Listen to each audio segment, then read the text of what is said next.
Ketika saya masih SMA, saya dan seorang teman mendapat tugas berpasangan untuk membuat makalah dan presentasi mengenai materi gotong royong.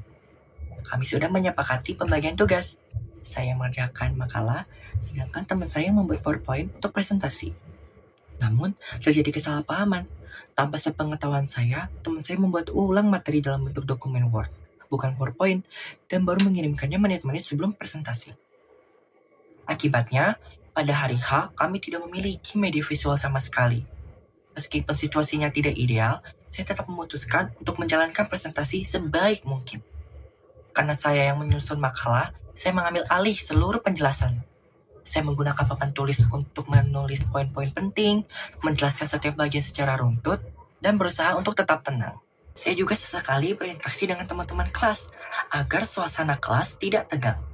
Sementara itu, teman saya tidak memberikan penjelasan sama sekali, sehingga saya harus menanggung seluruh proses penyampaian materi sendirian.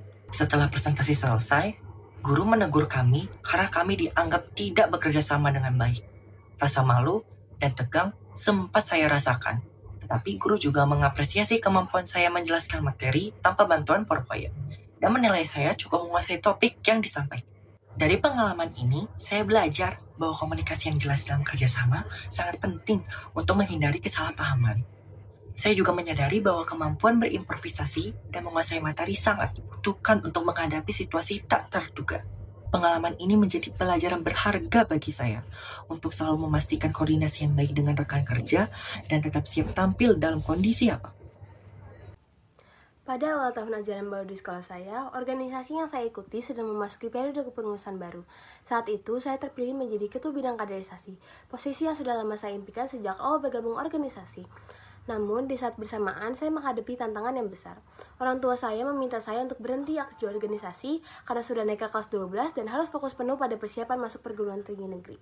Sementara itu, kegiatan masa pengenalan lingkungan sekolah saya sudah semakin dekat, dan program tersebut merupakan program kerja utama bidang saya. Sebagai ketua bidang kaderisasi, saya memiliki tanggung jawab untuk merancang dan melaksanakan seluruh kegiatan kaderisasi termasuk MPLS. Saya juga harus memastikan bahwa anggota tim saya bekerja dengan baik dan acara berjalan dengan lancar. Namun, di sisi lain, saya juga memiliki tanggung jawab kepada orang tua saya untuk menjaga prestasi akademik dan fokus belajar. Saya menyadari bahwa saya tidak akan bisa memilih salah satunya. Maka, saya mencoba mencari jalan tengah dengan berdiskusi secara terbuka kepada orang tua saya. Kami akhirnya mencapai kesepakatan bahwa saya boleh tetap menjalankan peran saya di organisasi asalkan kegiatan akademik saya tetap menjadi prioritas yang utama.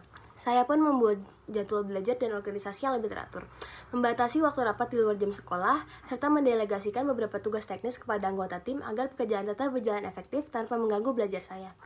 Kesepakatan ini berjalan dengan baik. MPLS berhasil terlaksana dengan lancar dan mendapatkan banyak apresiasi dari pihak sekolah maupun peserta baru. Saya juga tetap mendapat menjaga nilai akademik saya tetap tinggi. Dari pengalaman ini saya belajar bahwa kepemimpinan bukan hanya soal memimpin orang lain, tetapi juga soal mengatur diri sendiri, bernegosiasi dengan bijak, dan menjaga keseimbangan antara tanggung jawab dan impian pribadi. Aku pernah mengalami hari yang paling menegangkan waktu SMA. Hari itu, aku harus presentasi, tapi tanpa PowerPoint, karena terjadi salah paham dengan pasangan kelompokku. Aku juga pernah berada di situasi penuh tekanan. Saat jadi ketua bidang kaderisasi, aku hampir harus berhenti organisasi karena orang tuaku ingin aku fokus belajar. Aku sempat panik, tapi akhirnya aku tetap maju dan menulis poin di papan tulis.